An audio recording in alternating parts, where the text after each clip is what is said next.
శ్రీలింగంపల్లి నియోజకవర్గ వ్యాప్తంగా బోనాల సంబరాలు అంబరాన్ని అంటుతూ ఉన్నాయి. నల్లగండ్లలో యాదవ సంఘం ఆధ్వర్యంలో మహిళలు భక్తి శ్రద్ధలతో అమ్మవారికి బోనం సమర్పిస్తున్నారు. గోకుల్ యాదవ్ సంఘానికి సంబంధించిన పెద్దలంతా ఉన్నారు. మనం మాట్లాడే ప్రయత్నం చేద్దాం. మనతో పాటు మల్లికార్జున యాదవ్ గారు ఉన్నారు.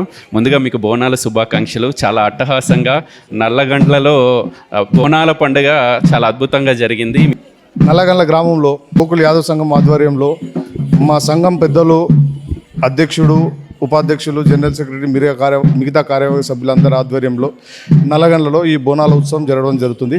ఇది ద్వితీయ సంవత్సరం. ఏడాది కూడా నూతనంగా ఈ కార్యవర్గం ఎన్నుకొని దీన్ని చేయడం జరుగుతుంది. ఈ ఆషాఢ మాసంలో అమ్మవారికి పూజలు చేయడం అనేది ప్రతి గ్రామంలో జరుగుతుంది.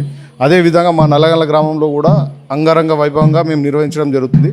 ప్రత్యేకించి మా యాదవుల తరఫు నుంచి, మా యాదవ్ సంఘం తరఫు నుంచి నల్లగండ్లలో ఈ బోనాలు మేము తీయడం జరుగుతుంది.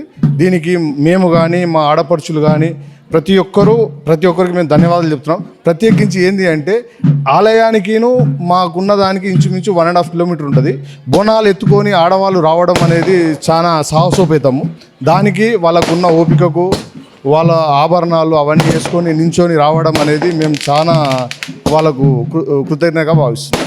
పోతురాజుల ఆటపాటల మధ్య అమ్మవారికి బోనం సమర్పించారు. చక్కగా సాంస్కృతికబద్ధంగా మీరు ఏర్పాటు చేశారు. ప్రత్యేకించి మా యాదవ కులానికి దక్కింది ఈ పోతురాజుల విన్యాసం. మేము వాళ్ళని ఒగ్గువారుగా మేము వాళ్ళని పిలుస్తాము.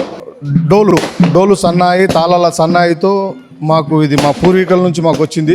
మేము మట్టుకు ఇది మా ముంగడి తరాన్ని కూడా మేము ఇది అందించడానికి మేము వెళ్ళలా మేము కృషి చేస్తాం. సాయి కుమార్ లాంటి వాళ్ళు చాలామంది యువకులు కష్టపడి పనిచేస్తూ ఉన్నారు సంఘం ముందుకు నడవడం కోసం. మీ అందరి సహకారం వాళ్ళ మీద ఉండాలి రాబోయే ఏడాదుల్లో. ఖచ్చితంగా ఉంటుంది. ఎవరు కష్టపడితే వాళ్ళకి సంఘం ఎప్పుడు కూడా ముందు ఉంటుంది వాళ్ళకి.